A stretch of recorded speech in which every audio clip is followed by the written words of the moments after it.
Olá! Hoje a gente vai mergulhar em uma das orações mais diretas e, olha, mais poderosas de toda a Bíblia. Ela está lá na carta aos Colossenses. Nosso objetivo aqui é entender de verdade o que significa ser maduro e plenamente convicto na fé. Vamos nessa? Para a gente começar, é fundamental ter uma coisa em mente: a importância de ter um propósito claro. E o apóstolo Paulo, sem dúvida, é um exemplo incrível disso. A vida e o ministério dele foram totalmente marcados por uma determinação, sabe? Um foco total num objetivo. Ele não ficava olhando para trás, não. Ele avançava, sempre pressionando em direção ao alvo. E essa determinação toda, ela gerou resultados impressionantes. Foi por causa desse foco que o evangelho conseguiu se espalhar por todo o mundo conhecido daquela época. É exatamente essa clareza de propósito que funciona como um motor, impulsionando a fé e a ação até hoje. Agora sim, vamos direto para o nosso texto principal, lá em Colossenses. Ela que a gente conhece, Epáfras, uma figura super importante para a igreja daquela cidade. Ele não só ajudou a fundar a comunidade, como continuou servindo com uma paixão impressionante, principalmente através da oração. Então a pergunta que vai guiar a gente agora é: o que exatamente ele pedia a Deus por aquela comunidade? O que ele desejava com tanta intensidade para eles? E aqui está a resposta. Este versículo é a chave de tudo. Presta atenção no verbo. Epáfras lutava em oração com um propósito claro. Para quê?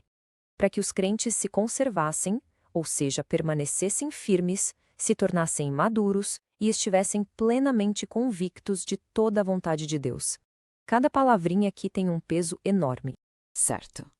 Então, para a gente captar toda a profundidade do que Epáfras estava pedindo, vamos fazer o seguinte: vamos quebrar essa oração em partes. Vamos analisar cada um desses termos-chave para entender a riqueza do significado original deles. O primeiro ponto é conservar-se firme. No grego, a palavra original passa uma imagem muito forte, a imagem de algo que fica de pé, fixo, que não balança. É a mesma ideia usada para descrever a necessidade de se manter firme contra as dificuldades, de estar bem alicerçado na fé, sem se desviar 1 milímetro da esperança do Evangelho. Em seguida, a gente tem o termo maduros. A palavra grega aqui é teleios, que pode ser traduzida como perfeito ou completo. Mas calma, não se trata de uma perfeição sem pecado, sabe? A ideia é de uma maturidade espiritual que se mostra através do amor.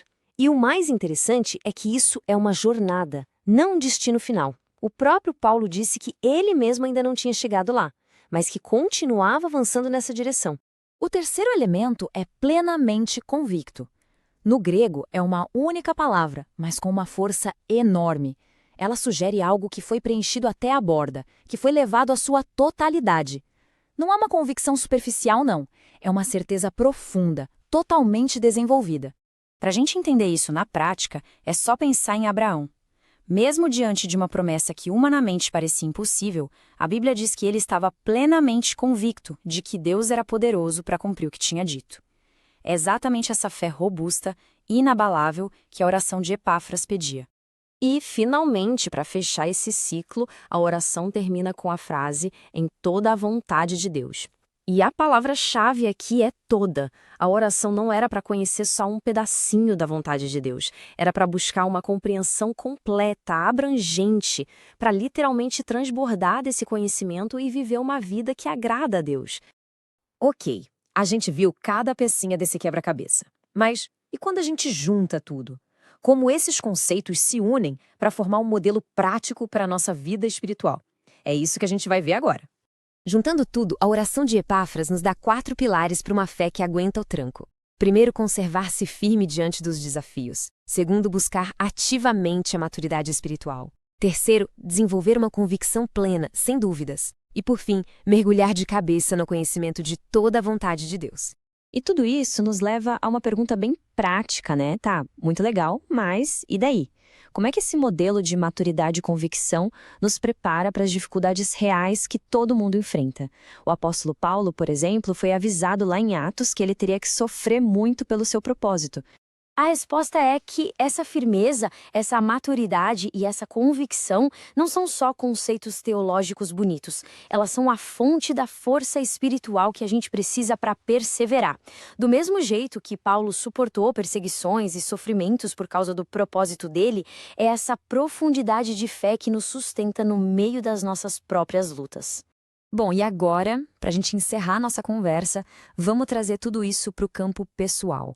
Porque o objetivo aqui não é só entender a teoria, mas aplicar e crescer com ela. Então, fica aqui um convite para uma reflexão final. Olhando para esses 4 pilares que a gente viu, qual seria um passo prático, uma pequena atitude que pode ser tomada essa semana para se conservar um pouquinho mais firme, para crescer um pouco mais em maturidade ou para se tornar mais convicto da vontade de Deus em alguma área da vida? E aí, se essa nossa análise trouxe alguma clareza, fez sentido para você, considere curtir e compartilhar este conteúdo. Assim, essa mensagem pode alcançar e ajudar ainda mais pessoas. Agradeço muito por sua atenção.